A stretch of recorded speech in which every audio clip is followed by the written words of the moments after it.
émissions préférées, elles sont toutes sur Radio Grand Lac. Questions de parents. Trouvez les mots pour parler à vos enfants avec Elodie sur Radio Grand Lac. Et bonjour, je suis heureuse de vous retrouver aujourd'hui pour une nouvelle émission de Questions de parents. Alors, pour replacer un petit peu cette émission au travers des différents cycles que nous visitons ensemble, la dernière fois, il y a 15 jours, l'émission portait sur les émotions.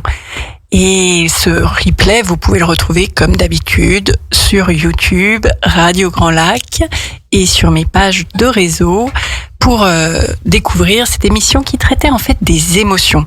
Les émotions de nos enfants et les nôtres sont vraiment un sujet qui parfois peuvent nous laisser un peu décontenancés et surtout pour les comprendre. Donc la dernière fois, j'avais déjà souhaité aborder tout ce qu'étaient les émotions, comment elles pouvaient s'exprimer chez nous, chez nos enfants, à quoi servaient-elles et pourquoi on avait des émotions.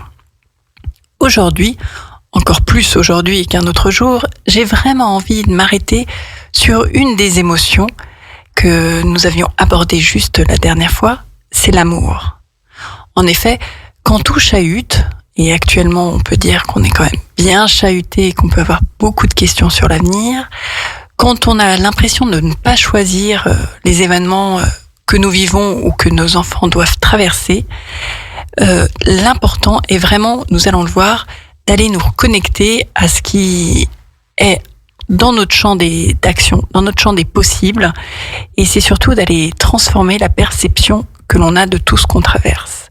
Et vous allez voir qu'en ça, l'amour est une clé magique pour nous, mais aussi pour nos enfants. Alors, on va commencer par une question très, très philosophique. Qu'est-ce que l'amour ? Alors, comme je vous ai dit, la dernière fois, nous avons parlé des émotions.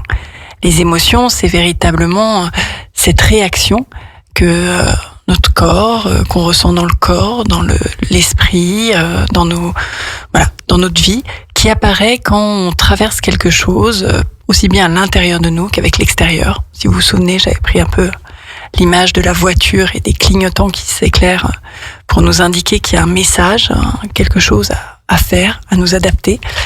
Nos émotions, c'est ça, c'est des réactions par rapport à un événement ou à une pensée qu'on a et qu'on doit décoder. Alors est-ce que, c'est un grand débat, est-ce que l'amour serait une émotion, donc une réaction à un événement, ou alors plutôt un sentiment, alors quelque chose plus qui persiste dans le temps, puisque les émotions sont là pour nous délivrer un message, puis après, disparaître, comme le voyant lumineux de la voiture. Ou alors, l'amour, un état d'esprit, quelque chose de beaucoup plus permanent et qui dure sur la durée. Ça va pas être le thème de cette émission, d'aller creuser cette question philosophique, puisque émotion ou sentiment, moi je trouve en l'amour vraiment une énergie et un pouvoir qui va bien au-delà de ces deux simples items d'émotion ou de sentiment. Une fois, j'ai trouvé au travers d'une lecture une définition du mot d'amour. Je ne retrouverai pas, je l'avais noté, mais malheureusement sans noter l'origine. Et je m'y retrouve. Pour cet écrivain, donc, l'amour, c'était une volonté de s'étendre soi-même et de nourrir sa propre croissance ou existence et celle d'autrui. Et dans cette définition d'amour, je trouve que notre rôle de parent, on s'y retrouve quand même pas mal. En effet, être parent, cet amour que l'on a pour nos enfants, inconditionnel ou pas, là aussi je tiens à rassurer, et Pauline, dans son émission Parents Autrement, abordera peut-être aussi ou a déjà abordé ce thème sur l'amour maternel ou ce lien. C'est pas toujours évident. Je peux rencontrer certaines patientes qui s'inquiètent sur cette difficulté d'être enceinte, par exemple, ou d'appréhender le monde avec un jeune bébé et de se dire mais mon Dieu, j'ai pas cet amour inconditionnel immédiatement. Eh ben non. Des fois, l'amour, ça peut être aussi un lien qui se tisse, qui se construit, qui apparaît. Et c'est totalement OK. Donc j'aime souvent déculpabiliser beaucoup les parents ou les jeunes parents sur cette notion d'amour où oui, parfois dans la fatigue, dans la charge mentale et physique des premiers jours, ça peut être compliqué de percevoir l'amour. Il est là, mais on peut être complètement noyé et s'y perdre. Et c'est pour ça que dans cette définition, cette notion de volonté de s'étendre, je l'aime bien, parce que l'amour, on va le revoir aussi, c'est aussi un choix de vivre avec l'amour. Et c'est pour ça que je vous dis, encore plus aujourd'hui, que d'habitude, allons puiser dans l'amour tout ce que l'on a besoin. Parce que l'amour est véritablement ce carburant, et la clé pour nous parents, nous allons le voir, et je vais vraiment tisser ceci dans cette émission, c'est vraiment ce lien, cette corde, cette chose peut-être un peu nébuleuse ou non perceptible, mais qui permettent vraiment de créer ce lien qui ne meurt jamais. Pour moi, un être humain, quand en consultation, quand je rencontre des parents, l'être humain, pour moi, je le décompose un petit peu avec 4 composantes, 4 éléments qui nous composent. Ça serait quand même comme un tabouret avec 3 pieds et puis vous savez la table au-dessus pour poser les choses. L'être humain, pour moi, alors enfant ou adulte, on est constitué d'un corps, voilà, qui va ressentir des choses, qui nous permet de bouger, de digérer, de rentrer en relation. Donc ce corps, les muscles, le squelette, notre peau, qui va être donc animé par, comme on l'avait vu, le deuxième composante, qui sont les émotions. Les émotions, comme j'ai dû vous le dire à la dernière émission, c'est marqué dedans, c'est motion, c'est ce qui nous met en mouvement, ce qui va nous demander de nous adapter. Et donc là, je vous renvoie au replay pour les fameux petits messages que nous envoient nos émotions pour comprendre ce qu'on vit, aussi bien à l'intérieur de nous qu'à l'extérieur. Donc on a un corps qui se met en mouvement grâce aux émotions. Et puis on a aussi un mental. Voilà, la façon dont on analyse, quand on apprend, quand on observe, qu'on scrute le monde. Alors largement au travers de notre éducation, de nos croyances, de tout ce que l'on a perçu, nos expériences de vie.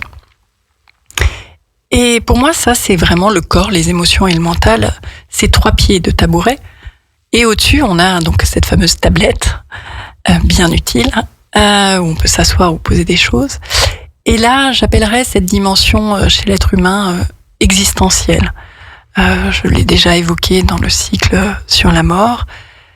Cette composante existentielle, alors pour certaines, elle peut être religieuse, spirituelle, mais au-delà de tout ça, c'est vraiment le sens qu'on donne à la vie. Qu'est-ce qu'on a envie ? Souvent, je compare ça, vous savez, souvent à l'hôtel, on a ces grandes douches un peu de pluie africaine ou très larges où il pleut vraiment des petites gouttelettes. C'est ça, pour moi, l'existentiel. De quoi on a envie que notre vie soit arrosée ? Voilà, qu'est-ce qu'on a envie qu'il soit autour de nous, dans notre vie, qui nous traverse, qui nous arrose, qu'on rencontre dans notre vie. Et quand on regarde l'être humain par rapport à ces 4 composantes, l'amour, elle les traverse toutes. Et c'est pour ça que je vous dis, pour moi, l'amour est la chose vraiment la plus puissante, puisque ça va vraiment venir nous traverser, et de façon souvent la plus douce possible, ces 4 composantes. Et alors, quand on regarde, par exemple, nos enfants, puisque c'est le but de l'émission, de mieux comprendre nos enfants et d'entrer en interaction avec eux, notamment le corps. Alors là, ça sera peut-être plus à l'adolescence, mais oui, faire l'amour, ça traverse aussi le corps, pas que, et c'est aussi tout cet apprentissage. Je pense que ça sera un cycle d'émissions qui sera réalisé à la rentrée sur ce thème. Vraiment, comment parler de l'amour, mais l'amour charnel aux enfants dans notre société, parce qu'il est présent partout. C'est un peu comme la violence, comme je l'avais déjà évoqué. C'est présent partout, cette représentation, dans les films, dans les mangas, dans les jeux vidéo, tout est sexualisé. Mais voilà, ça laisse quand même beaucoup d'interrogations. Et j'en reviens à vraiment cette question, qu'est-ce que l'amour ? Parce que oui, nos enfants, et ça, ce sera donc détaillé à la rentrée, mais oui, nos enfants ont des cours d'éducation sexuelle en cours. Alors, c'est très technique. Comment on fait les bébés, comment on se protège. Oui, très technique, cette approche. Je suis même pas sûre que pour la plupart, ils ont besoin de nous parce que tout est déjà accessible. On en a déjà parlé. Et après, il y a aussi l'accès à toute cette pornographie, toute cette sexualité vraiment détournée, où les enfants sont confrontés très tôt. Je reviens à ce chiffre qui peut faire peur, 100% des collégiens ont vu de la pornographie. Donc vraiment, cette pornographie, cette vision d'une sexualité vraiment désincarnée, détournée, extrêmement violente. Alors souvent, oui, on va aller dire à nos enfants, mais la pornographie, c'est pas la réalité. Ok, d'accord, ça c'est tout à fait juste, mais entre les deux, qu'est-ce qu'il y a entre ce côté technique présenté à l'école, ok, on sait faire, on explique bien, et ce que ce n'est pas, voilà, dans la représentation. Et au milieu, ça va être tout cette émotion, ce sentiment, cette énergie, ce flux d'amour qu'il va falloir aller connecter, puisque c'en est là, la beauté. Donc, comme je vous disais, voilà, là aussi, il y aura vraiment à questionner cette partie-là. On l'a vu dernière fois, l'émotion, c'est vraiment aussi, cet amour, c'est vraiment aussi dans l'émotion qu'on la vit. Ça nous met en mouvement. Comme je vous disais, chaque émotion possède un message. Et oui, l'émotion de l'amour, c'est vraiment, elle nous donne ce pouvoir, cette envie d'oser, d'ouvrir les bras, de faire des câlins, d'aller vers l'autre. Alors, on aime Dieu, on aime un sport, on aime une star, on aime son voisin, sa maman, son papa, son doudou. C'est vraiment un mouvement qui nous permet d'aller rencontrer l'autre. Et comme je vous disais, dans la deuxième partie de l'émission, j'aimerais vraiment m'intéresser plus aux deux composantes, parce que c'est là où je pense que le mot volonté vient vraiment prendre toute sa place. Dans la partie mentale, voir le monde avec les yeux de l'amour, ou les lunettes de l'amour, ou cette partie existentielle, comme je vous disais, là, arroser notre vie de quoi, quelle valeur, quelle sensation on a envie de vivre, et c'est là aussi où on peut retrouver véritablement, et il est encore important d'apprendre ça à nos enfants, d'aller chausser ces lunettes de l'amour, cette volonté vraiment de rencontrer l'amour, et sous toutes ses formes, nous allons le voir dans la deuxième partie, et c'est là où pour moi c'est vraiment important de faire ce choix, et je vais vous accompagner après une petite pause musicale, et je vous retrouve pour ces éléments-là. Merci. 92.1, les bonnes ondes de Radio Grand Lac. Question de parents. Trouvez les mots pour parler à vos enfants avec Elodie sur Radio Grand Lac. Et rebonjour, donc je suis à nouveau sur l'antenne pour continuer cette émission dédiée à l'amour. Le choix de la musique était véritablement à propos avec cette chanson de Céline Dion. Et donc nous allons continuer cette émission pour la deuxième partie. Et je vous invite également à rester sur les ondes de Radio Grand Lac pour la suite du mercredi de la parentalité, puisque juste après moi, à 13h, débutera donc l'émission de Pauline pour son émission Parents autrement. Dans cette première partie, j'avais vraiment souhaité reparler un petit peu de qu'est-ce qu'était l'amour et en quoi il pouvait être présent dans notre vie et vraiment être un soutien. Et surtout, venir dans cette deuxième partie, voir concrètement, mais comment nous pouvons nourrir de nos vies et celles de nos enfants de cet amour, véritable soutien et pour moi, véritable ressource pour avancer. Vous savez ou pas, mais vous allez pouvoir le découvrir si vous allez sur mes réseaux et mon site. J'aime beaucoup la douceur des contes, ces histoires qui traversent vraiment les cultures, les époques, qui ont toujours existé pour permettre vraiment de manière douce de transmettre un message, d'évoquer une réalité, de mieux se comprendre, de pouvoir plonger en soi. Et c'est pour ça que nous allons recommencer cette émission par la lecture peut-être un conte amérindien que vous avez déjà entendu et que j'aime bien et qui va vraiment faire la suite de ce que je vous disais avec l'amour et cette volonté de l'incarner. Un soir, un vieux sage amérindien voit son petit-fils en proie à une colère, suite à une dispute avec son ami. Il vient vers lui et lui raconte une histoire, celle d'un combat ordinaire, celui que mène chaque être humain sur Terre. Parfois, dit-il, il m'arrive également de ressentir de la haine contre ceux qui se conduisent mal. Cette colère ne blesse pas mon ennemi et elle m'épuise.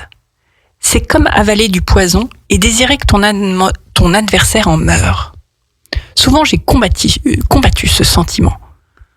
En fait, un constant combat a lieu tous les jours à l'intérieur de moi-même, et ce, entre deux loups. Deux loups, grand-père ? Oui, deux loups. Le premier est bon et ne fait aucun tort. Il connaît la paix, l'empathie, l'amour, la bienveillance. Il vit en harmonie avec tous ceux qui l'entourent et ne s'offense pas lorsqu'il n'a pas lieu de s'offenser. Il combat uniquement lorsqu'il est juste de le faire et il le fait de manière juste. Mais l'autre loup, celui-là est plein de peur, de colère, de jalousie, de tristesse. La plus petite chose le précipite dans des accès de rage. Il se bat contre n'importe qui et tout le temps et sans raison. Il est incapable de penser parce que sa colère et sa haine et ses peurs prennent toute la place. Il est désespérément en colère et pourtant ses peurs et sa colère ne changent rien. Et je peux t'avouer qu'il m'est pas encore parfois difficile de vivre avec ces deux loups à l'intérieur de moi, parce que tous les deux veulent avoir le dessus. Intrigué, le petit-fils songea à cette histoire pendant un instant, puis demanda à son grand-père. Et à la fin, quel loup remporte ce combat ?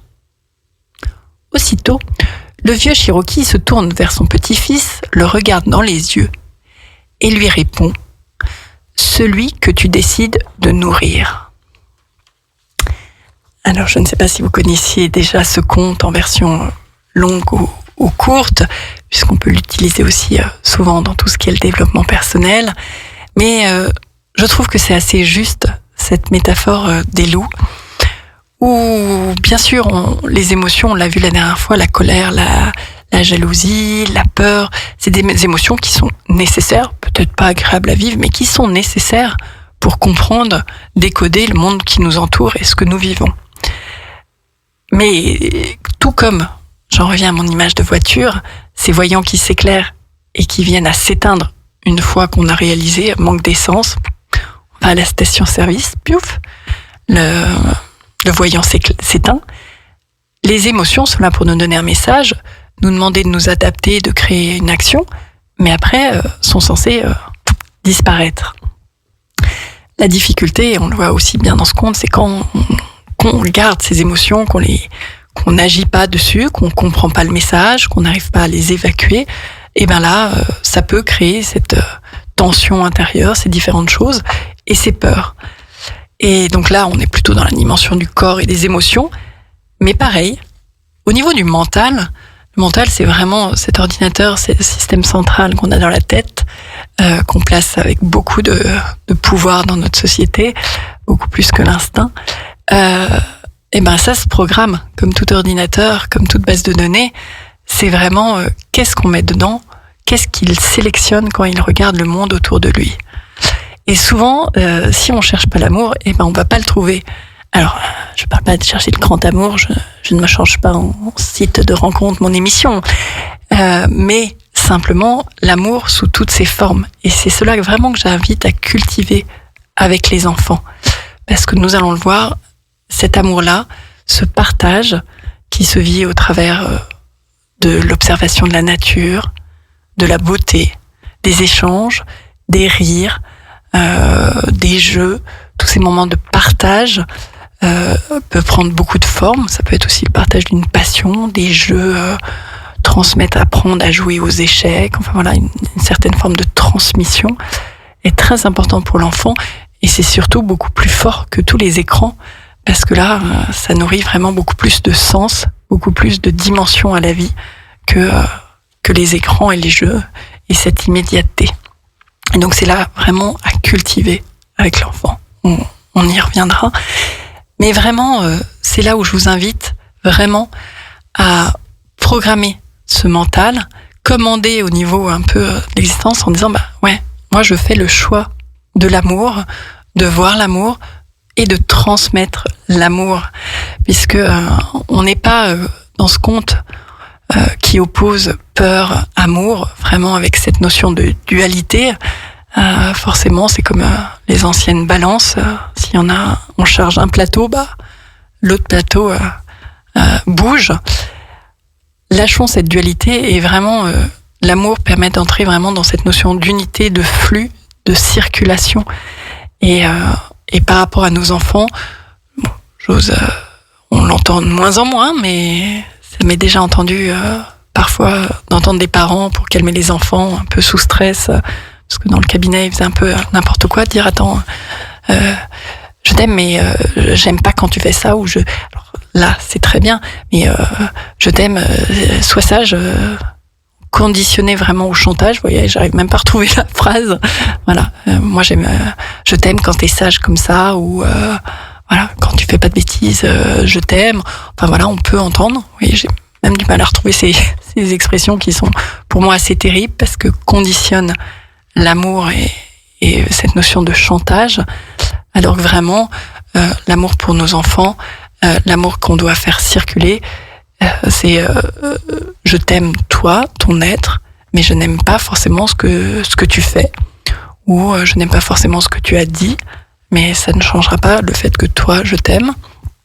Là il y a quand même quelque chose de très sécurisant pour l'enfant, de sentir cet amour et surtout de le voir comme une circulation dans les échanges. L'amour ça se donne mais ça se reçoit aussi, et c'est vraiment ce flux un peu comme le yin et le yang qui nous permet de vraiment lâcher ce monde de dualité pour vraiment permettre, une fois que l'enfant a vraiment intégré ce flot de circulation, cette compréhension, cette lumière sur l'amour, cette énergie qui peut circuler, vous allez voir, ça va être beaucoup plus simple d'évoquer avec lui le respect, la relation, l'aider à comprendre ce que vit l'autre, son petit camarade ou quelqu'un avec qui il sera en conflit ou qui sera dans la souffrance. Il y aura véritablement cette empathie qui se développera beaucoup plus facilement chez l'enfant. Et alors que la peur peut vraiment figer, voilà, l'amour ouvre vraiment, puisque c'est ce que je vous disais, émotion, sentiment. Vous avez vu, je vous ai pas tranché la question, mais au moins montrer que ce flux permet vraiment d'accueillir la bienveillance, d'alimenter pour vraiment aller vers l'autre, l'enthousiasme, la curiosité, le bonheur, l'optimisme, vraiment cette circulation. Et je trouve que c'est une des bases les plus importantes à fournir à l'enfant, de savoir jouer de cette circulation, de la visualiser, de la choisir pleinement pour pouvoir entrer en relation avec soi-même et avec les autres, puisque ça sera, on pourra continuer à le voir dans d'autres émissions, vraiment la base de la confiance et l'estime de soi. Je vais devoir finir l'émission pour aujourd'hui sur l'amour, tout en vous rappelant que je crée des cycles de 3. Donc la prochaine fois, j'aurai le plaisir d'avoir une invitée avec moi, qui sera Tiffaine Le Marois, qui est véritablement, pour moi, une véritable rayonnement d'amour, source d'amour, spécialiste de l'amour, qui a traversé des épreuves, mais avec tout l'amour qu'elle a su véhiculer et créer vraiment tout un univers. Donc Tiffaine, qui est créatrice de podcasts, vous allez découvrir ça, sera avec moi pour donc dans 15 jours, je ne me souviens plus de la date, le 26 je crois, le 26 juin, pour la dernière émission de ce cycle, où on continuera et surtout on pourra voir et vivre la force de l'amour. Je vous souhaite une très belle journée. Je laisse Pauline vous rejoindre dans un petit moment et en attendant une pause musicale. Merci de votre écoute.